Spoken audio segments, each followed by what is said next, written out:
Welcome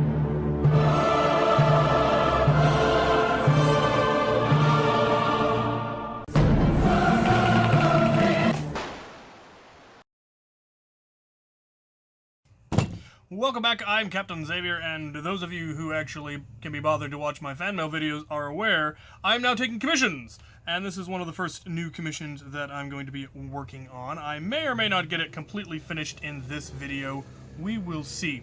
But this is a fairly straightforward Stryfe commission. They just wanted it rewired and new cage motors and wheels put in, as well as a battery indicator.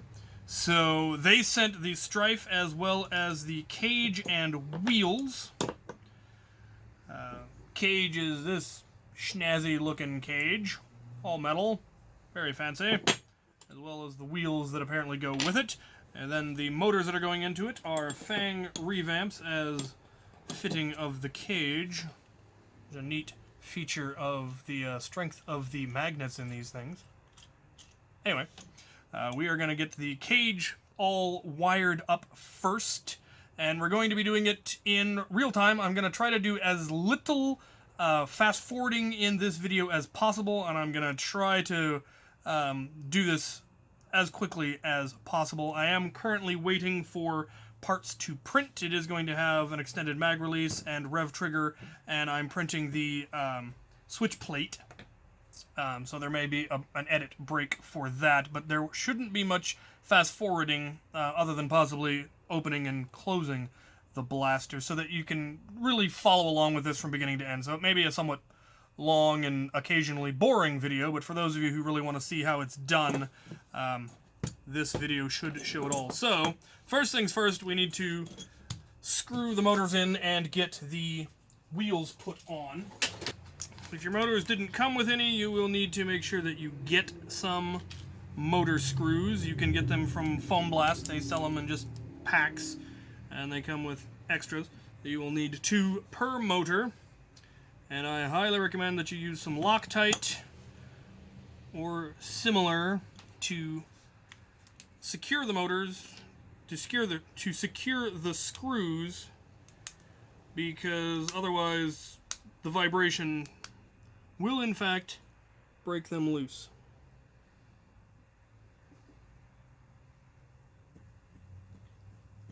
And you definitely don't want a motor screw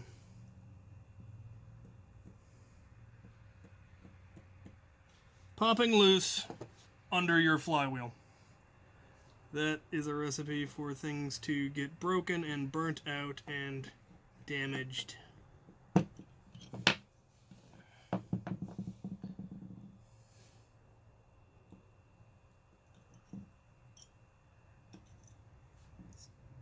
Damn it.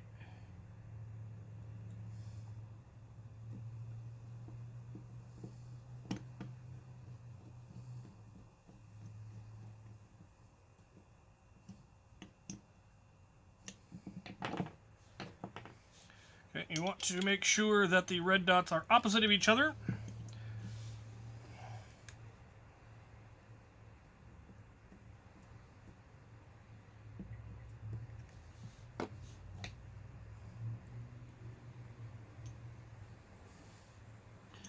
Technically, you could have them going the same way as long as you then cross the wires when you do it. But I find it much easier and cleaner to have them opposite.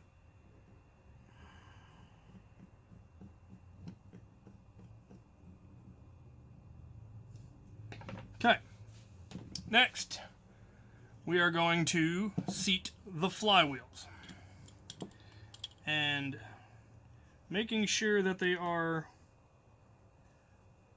not too far down and are the same distance down on both is important, because otherwise you'll get lopsided shots. And to do that, I use this comically small bench vise, because it allows me to ensure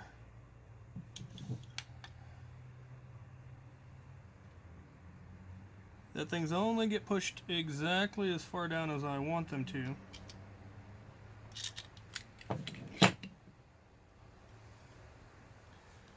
definitely needs to be further down than that.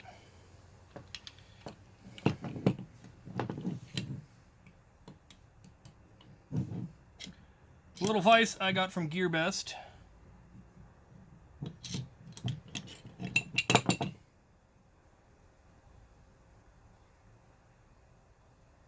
Okay. And the nice thing is it makes it so it's actually impossible to go too far, because eventually the motor shaft reaches the end of the wheel, and that way you know for sure that you've got them both the same distance down. Now you can do this with any number of other tools, but I really like the small vise. Be careful of the motor leads. You don't want to crush them too badly. They are probably going to get crushed a little bit and you can bend them back up, but if you do that too many times, they will in fact break off.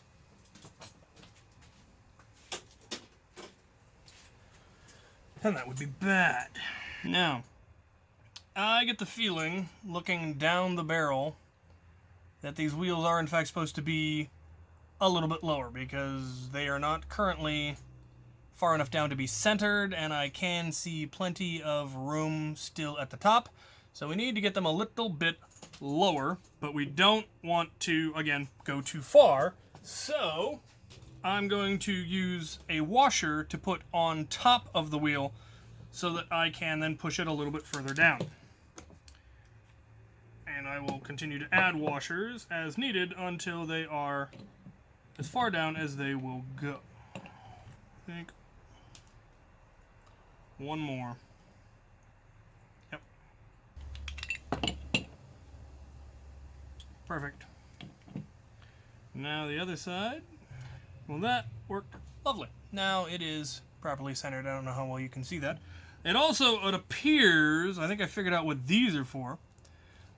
This cage apparently does come with its own motor screws, which is handy, and then it comes with these, what I believe are adjustment screws, either to allow you to adjust the depth of the flywheels or to remove them.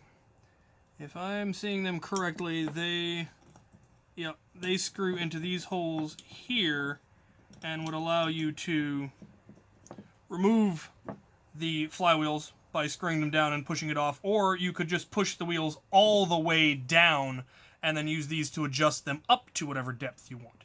So if you're using this kind of cage, it comes with those additional features. If you're not using this cage, then a vise and some washers will allow you to adjust your wheels to whatever height you want. Okay, now that we have our motors in and our flywheels seated, we are ready to start the soldering process. But I had forgotten to turn my soldering iron on, so it's now on and warming up. And then we will go through the entire process of soldering this. First, I'm going to go check the prints and see if I can start the next ones, because there's a couple more I still need to do.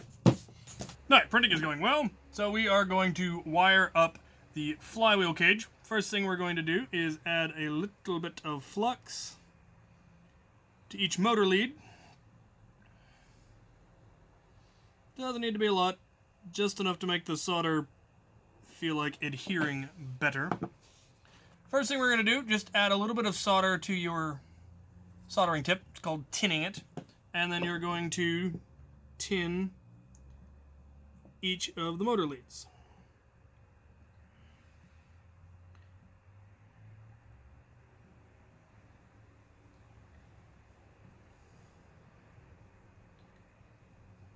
Now each of the motor leads has a little bit of solder on it,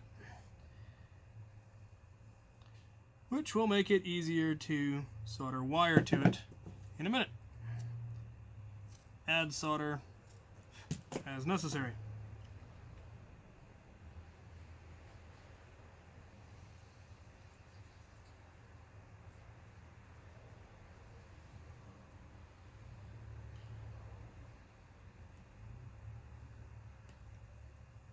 Good. Now, next thing we need to determine is which way do the wheels need to spin. For this particular one, this is where the darts go in, this is where the darts come out, so we want the wheels to spin inward. So we take our 9-volt battery with our alligator clamps on it, and we just give it a test.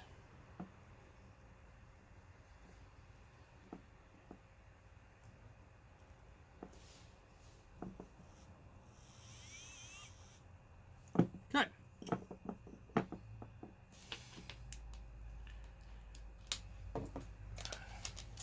So the inner wire, or inner leads, need to be the positive, the outer ones need to be the negative. So, simple enough.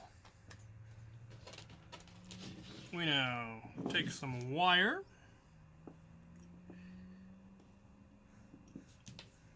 using our handy dandy cutters.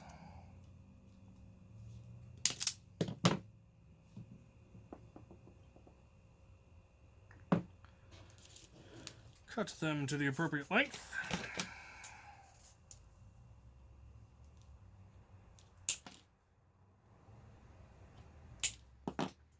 Now I am using 16 gauge wire, which is honestly slightly overkill for most Nerf applications, especially for these because they're only 2S. But having slightly heavier wire than you actually need is not really a detriment.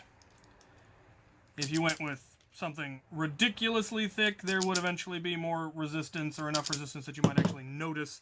But at the levels we're at, a difference between 18 gauge and 16 gauge is negligible.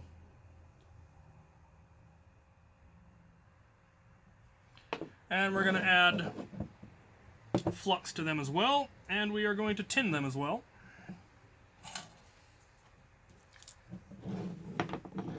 Which is simply a matter of heating up the wire enough to soak up some solder. And it will, if you use flux, it will quite literally look like it's soaking it up. It'll actually seep in between the strands if it works properly, which is why you use flux.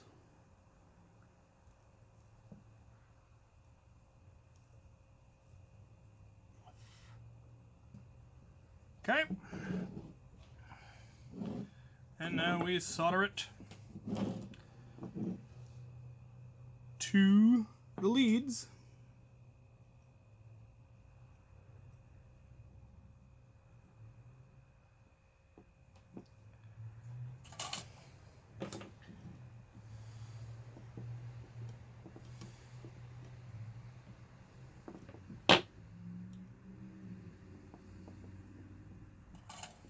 Remember, heat the objects you want stuck together, not just the solder.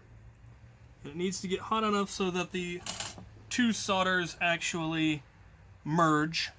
And you can generally tell when it's a solid connection and when it isn't. So there is the positives hooked together. Now we'll do the same for the negative.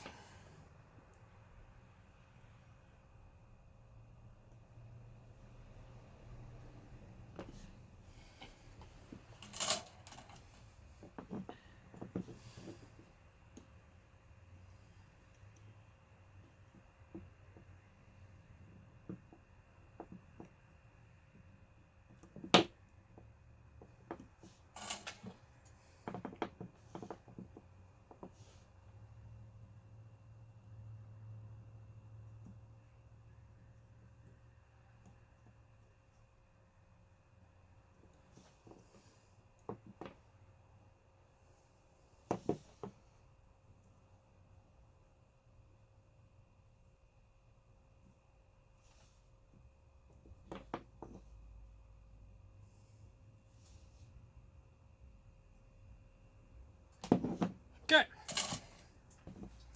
So now we have the negative and the positive on the wheels connected. Obviously, the red dots are opposite, so that the wheels will spin opposite, and they will both spin inward. Now, we start on the inside, which means we need to open up this blaster. Cue the fast forward.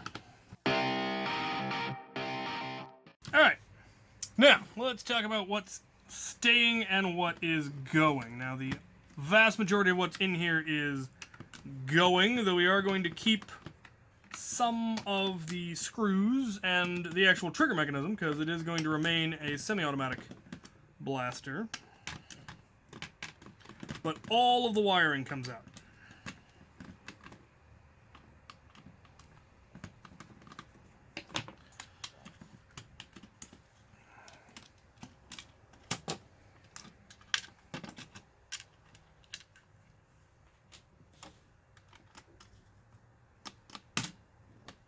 Which will require you to take out most everything else.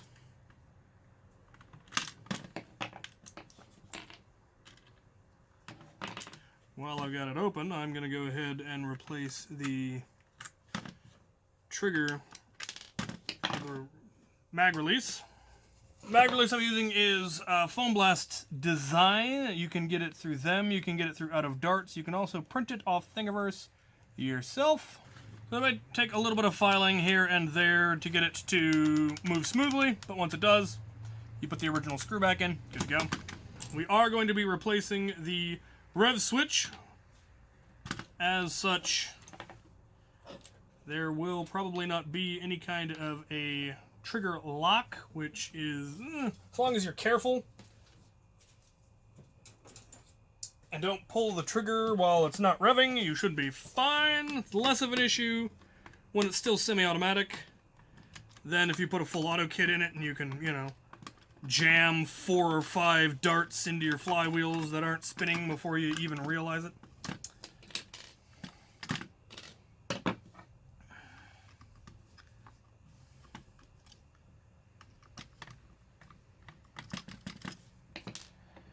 Okay. All of the original switches, all of the original wires are all coming out. Most of the original locks are coming out. Flywheel cage is coming out, though we are going to keep the screws from it.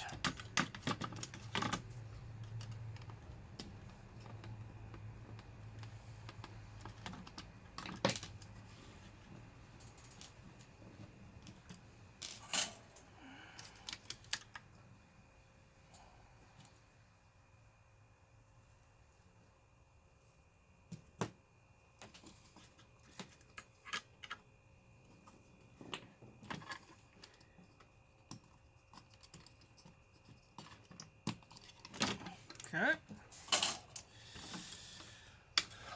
Unsolder the little thermistor board as well as your positive line from the leads in the battery cage, and then that whole assembly can just go. They did ask me to rewire it for XT60, so there's a number of ways that you can do that. Depending on what kind of a battery you're going to be putting in there, what kind of a battery door, none of that was specified, so they're on their own. But I will be putting in the XT60 connector, making sure that it's long enough that they should be able to reach wherever they want to. Let's take a look at the cage and how it fits in.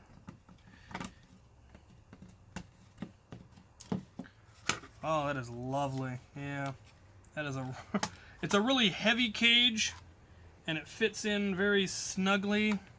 There's going to be no rattle. I like that. Very nice. These are 130 motors, so you don't have to cut the shell at all.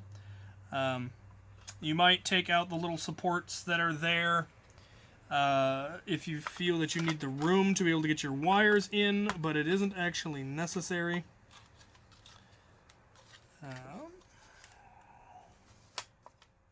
Okay. So, let's take a look in the battery housing. We don't need any of the original battery leads, so we are going to pull those out of there, at least the ones on this end.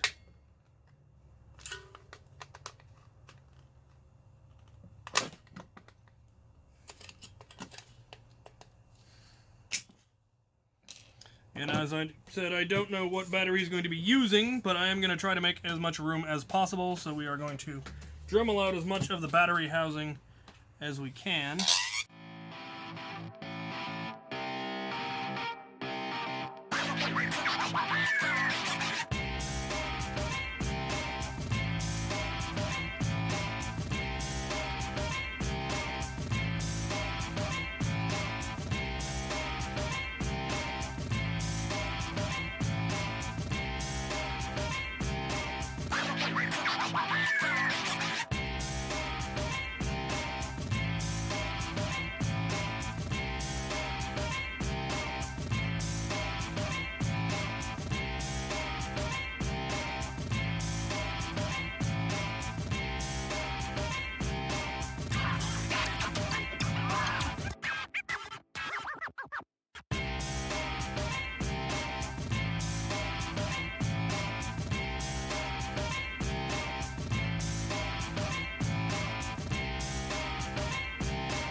Shut up and sit down.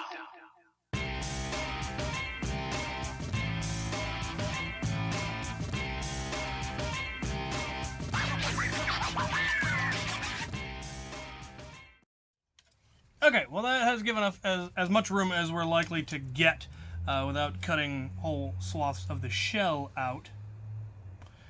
And I'm actually going to leave the leads on this end, because I'm actually going to solder to them on this end rather than having the wire go all the way through directly to the XT60 connector. That way, if you pull on the XT60 connector, you don't pull things on the inside. So the positive and the negative will get soldered to here on the inside, and then soldered to wires that will then go out of the battery cage to an XT60 connector. So the XT60 can be done completely separately. You can get a pre-done one. There are options. So let's take a look at what we're going to need here. We are going to need a negative line running from the battery housing up to the flywheel cage. So we're going to start with that.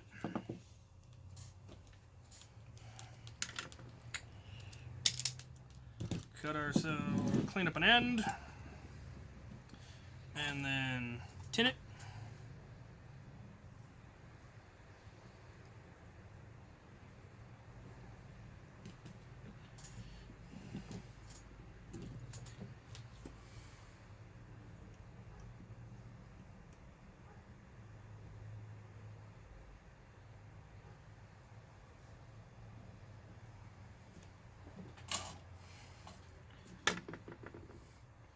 Connection's good. And here's where I may decide to go ahead and Dremel out some of that interior support stuff, but it looks like I might not need to. I do not need to. Lovely. Okay. So that's then going to run along that cable channel.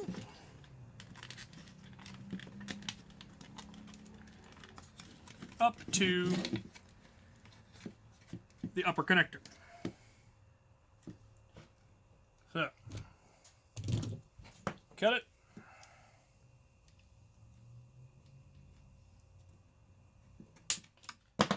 Strip it. Tin it.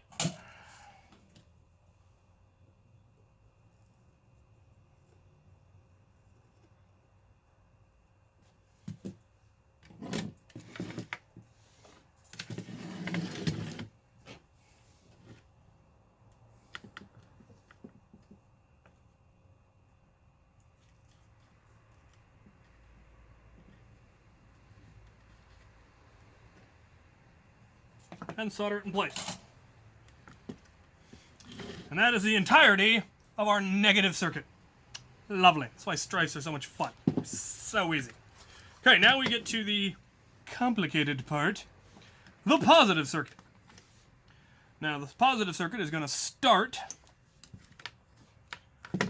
here, come down to the switch, and then go back out to the flywheels. And again, not complicated, but we are currently waiting on our switch plate, which will determine the final positioning of the switch. So I'm going to go check on it and see if it actually successfully printed this time. The last one, the filament broke about halfway through, and so the print failed. We'll also be able to check on the rev trigger, which should be fairly close to done now. And then we will solder those up, and then we will take a look at the battery indicator, which I still need to figure out where exactly I'm going to mount it, and then figure out how I plan to wire it. So stay tuned. Right, success. We have the Bubble style rev trigger, and we have the switch plate, both of which are available on Thingiverse and are fantastic.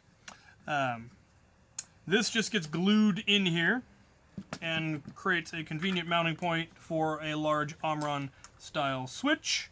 It's got 2 screw holes, so you just need to Dremel out everything that's in the way of the switch so that it's level with the switch plate.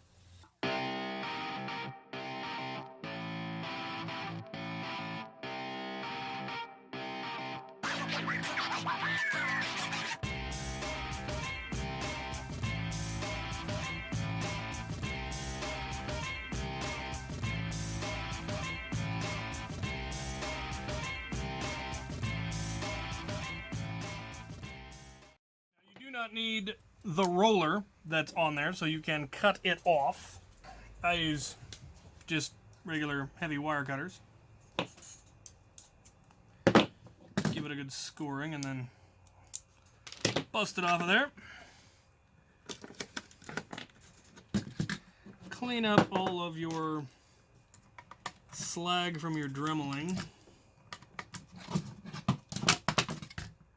Now, the plate that normally went over this whole housing, you do still need,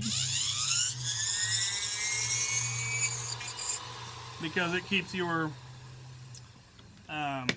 actual rev trigger from wandering off, though there will be some dremeling necessary to make it fit.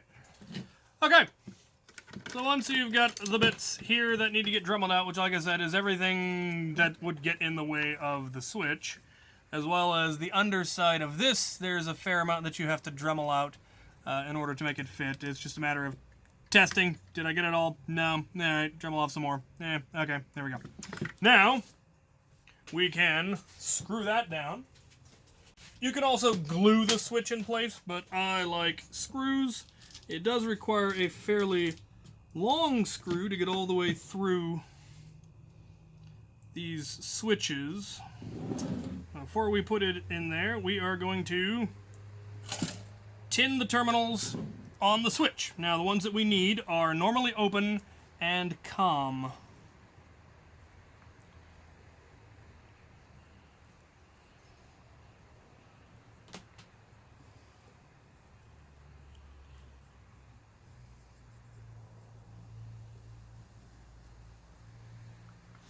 COM in these switches is always the one that's off on its own, and then it's usually the one that's closest to it is normally open.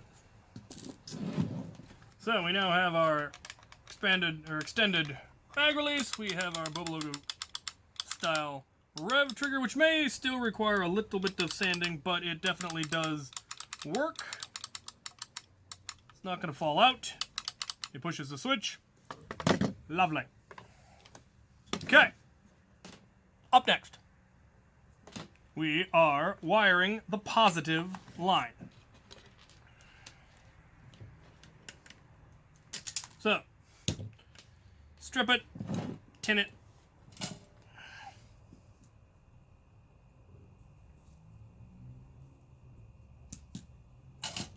And this is going from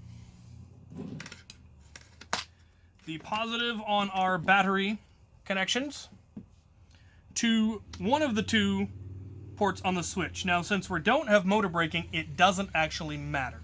But we're going to wire it as if we might add motor braking. So positive is going to go to, positive from the battery is going to go to the normally open on the switch.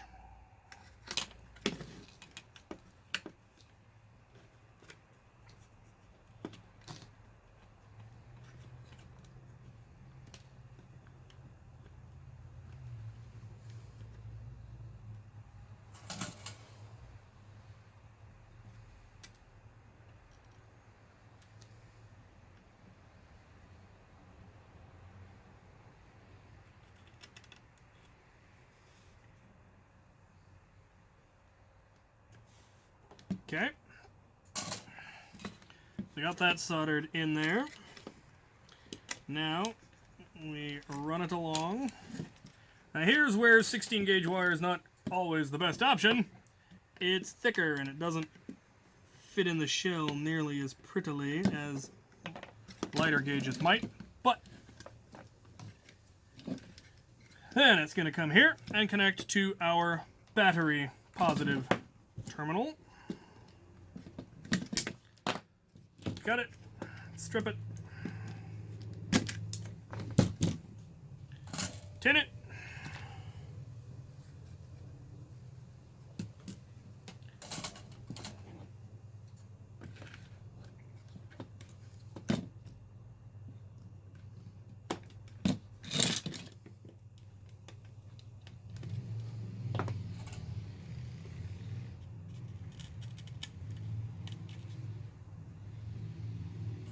And solder it.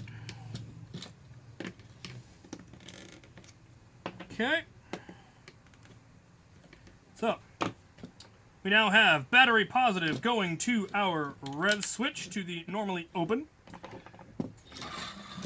The normally, or the COM, now goes to the positive on our flywheels. Now, if we wanted to have motor braking, which was not requested, we would connect negative to the normally closed, so that when the rev switch is not being pressed, negative is coming out of COM and going to the positive terminals on our motors, which means we have negative going to both terminals, and it will halt the motors, which is lovely. And at this point, all we would need to do to change it is just add another wire. But, as I said, not requested, so not going to be there. Motor braking does have the advantage of it slows down the motors and you've got less, rev down time, but it is harder on the motors. They're not really intended to have that done to them. It's also harder on the batteries. It will drain your batteries much faster. So, kind of up to you whether you think it's a good idea or not. I tend to lean towards not. All right. Final line is the line from the rev switch COM to the positive on the flywheel motors. And we're going to start at the motors and work our way back because we've got more wiggle room back here than we do at the motor end. So we've got our motors, got our wire tinned, we got our motor contact tinned. It should connect fairly easily. Make sure you are heating the surfaces and not just the solder, and you should get a good strong connection. So we should now be able to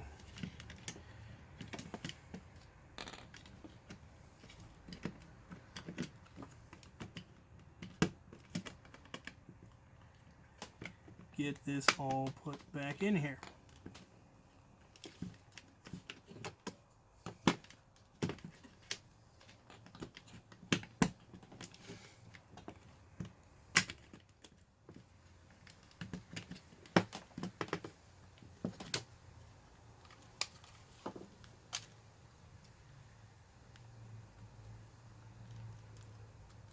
Very nice. Very nice. I do like the fit of these cages. Okay.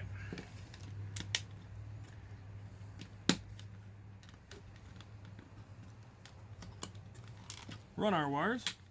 One of the nice things about the 16 gauge wire is it is fairly rigid. It's not bad. It's easy enough that you can easily move it, or the wire that I'm using anyway, easily can be flexed, but in situations like this, I'm not worried about not having a cover over them because they're not going to stray, and that's very nice. So, get it pushed down in there nice and solid. And we need to come all the way through the blaster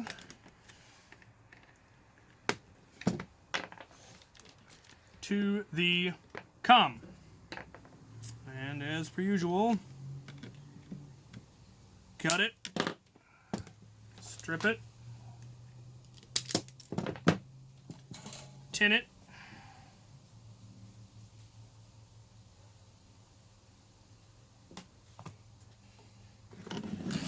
and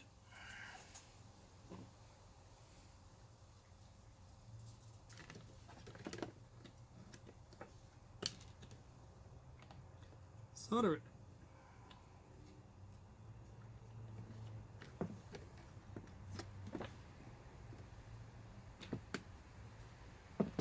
Oh, that didn't go as planned. Come off of there.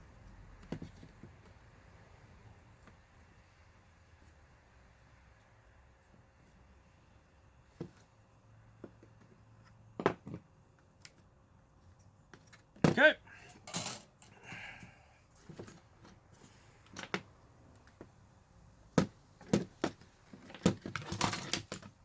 That is the wiring for a basic Stryfe from beginning to end. We should indeed test it, which means I need to figure out where all my lipos went. I don't think they've been unpacked yet. Alright, we have a 2S lipo here, with which we will test the circuit.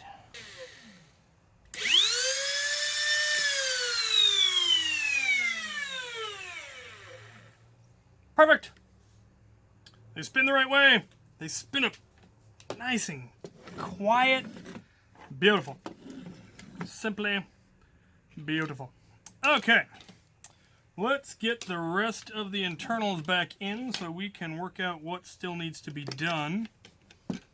Last thing we need is the battery indicator, which I'm slightly curious how it even looks, because I've yet to actually rig one up.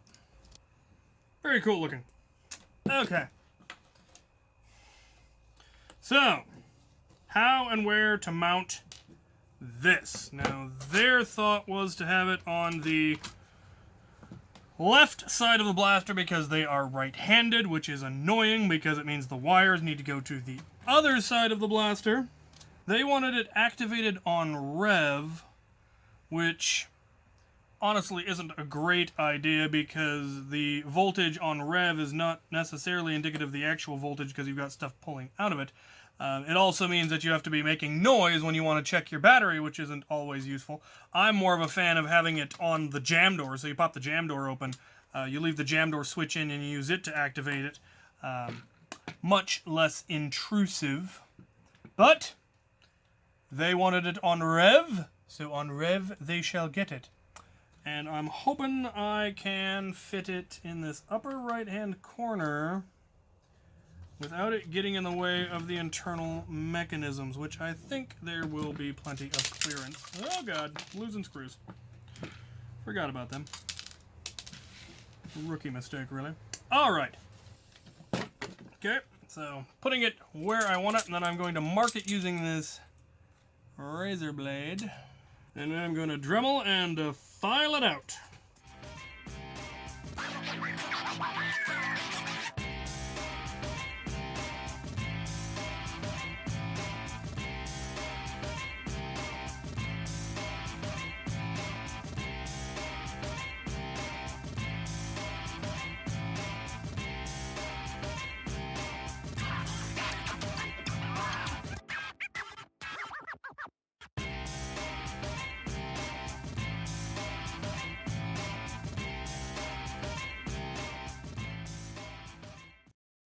Alright, there it is.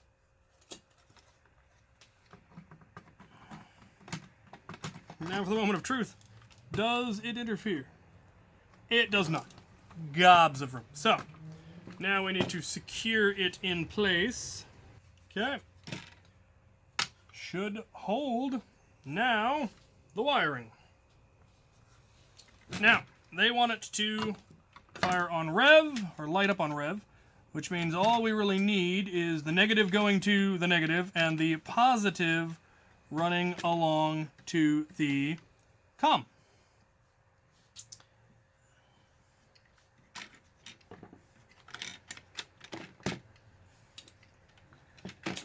And I want at least some of it under this wire to help hold it in place. So, it's already stripped. Let's tin it.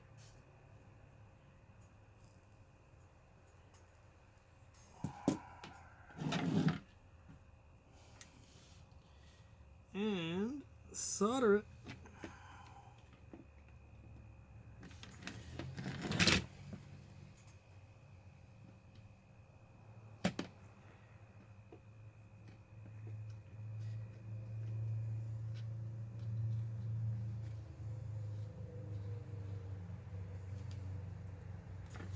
Excellent.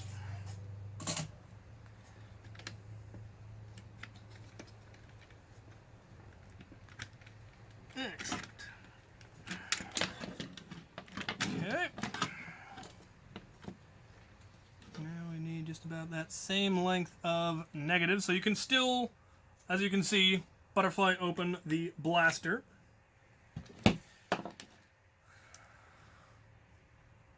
Cut it. Strip it. Tin it.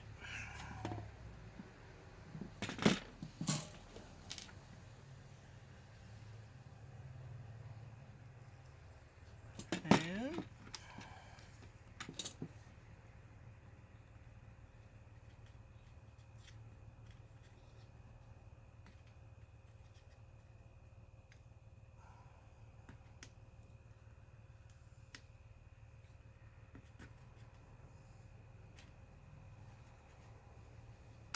solder it.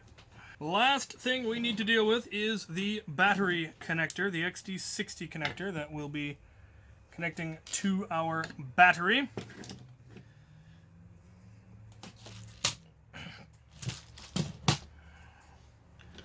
We have a connector here.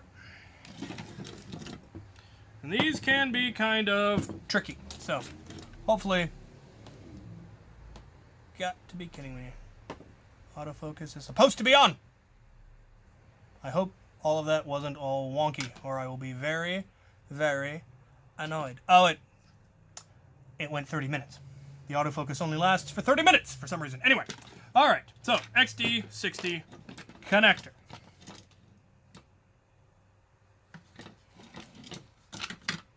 I generally have it come through one of these top holes so that it will reach either direction just as well, depending on how you decide to seat your battery, whether you want it coming this way and the battery connector goes this way, or you mount it this way and the battery connectors goes that way. Either way, if you're going with a 3S LiPo, you're almost certainly going to have it sticking out like this to go into your extended battery cage, as most, I don't know of too many 3S LiPos that will fit normally.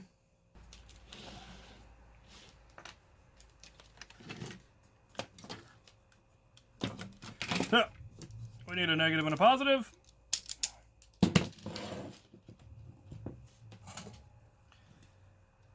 Strip it, tin it.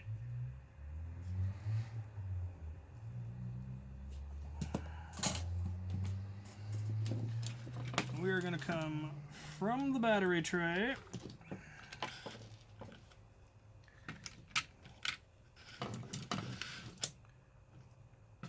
underneath the negative to keep it out of the way of the pusher.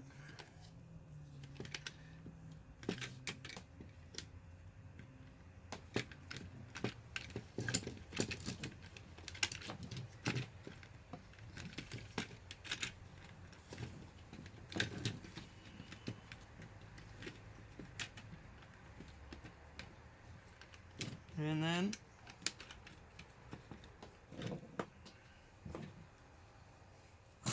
connect to the positive lead.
Okay, there's the positive. And we're going to do the same thing to the negative.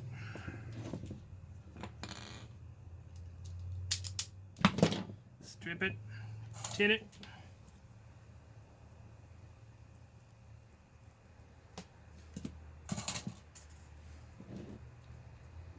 Let's tin it a little better than that. I only got one side of it. Yep. Now.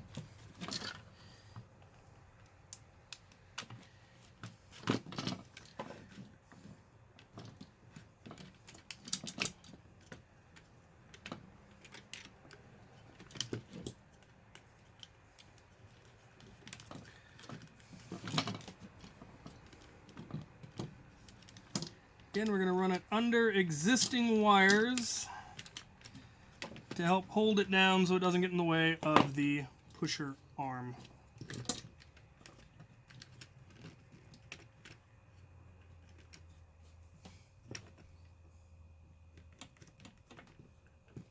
And then we are going to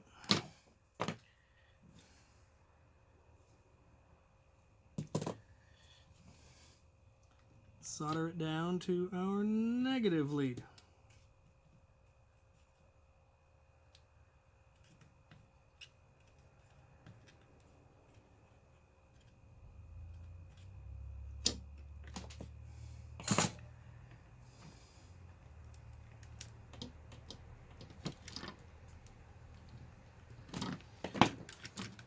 And that is why I chose to leave those battery connectors on the inside, as it gave me something solid to solder everything to. So, now, get everything pushed down as tight as it'll go. And that should be it on the inside. Last step, wiring the XT60 connector itself. Now,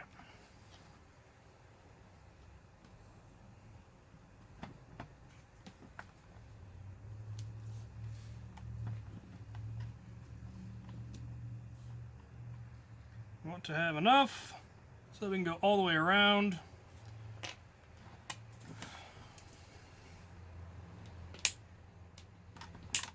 Cut them both. Strip them both. Tin them both.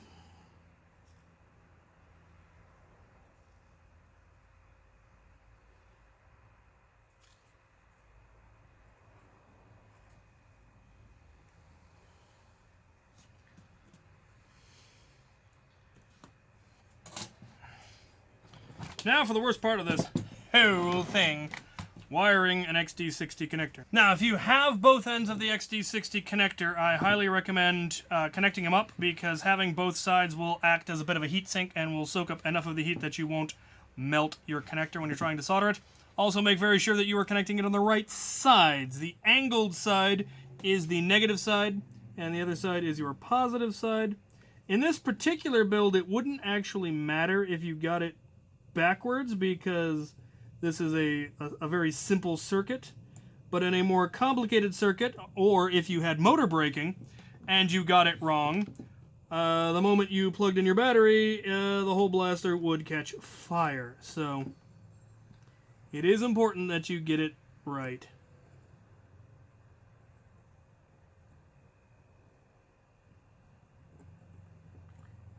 Remember, heat the surfaces so that the solder adheres good and strong.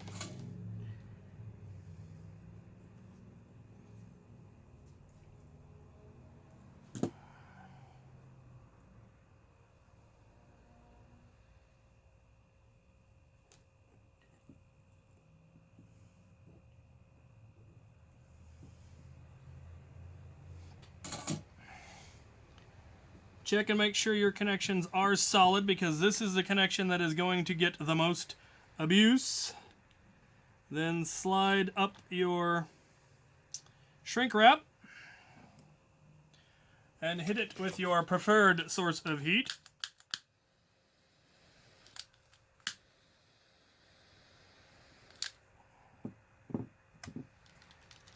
Lovely. Okay.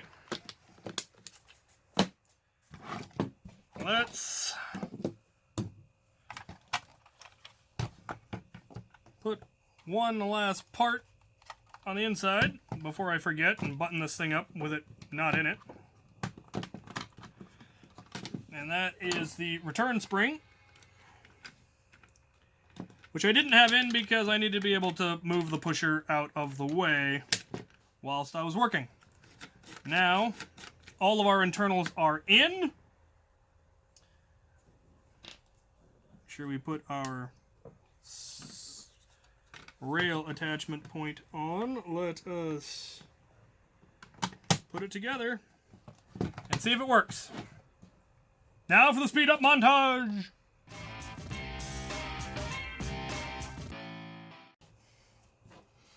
Alright, well, rev trigger is no longer sticking. Nothing seems to be catching there. Mag release seems to work. We now have a 2S LiPo that takes an XT60.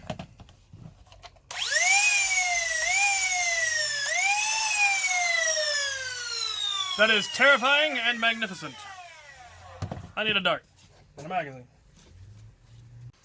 Alright, magazine, some regular elite darts.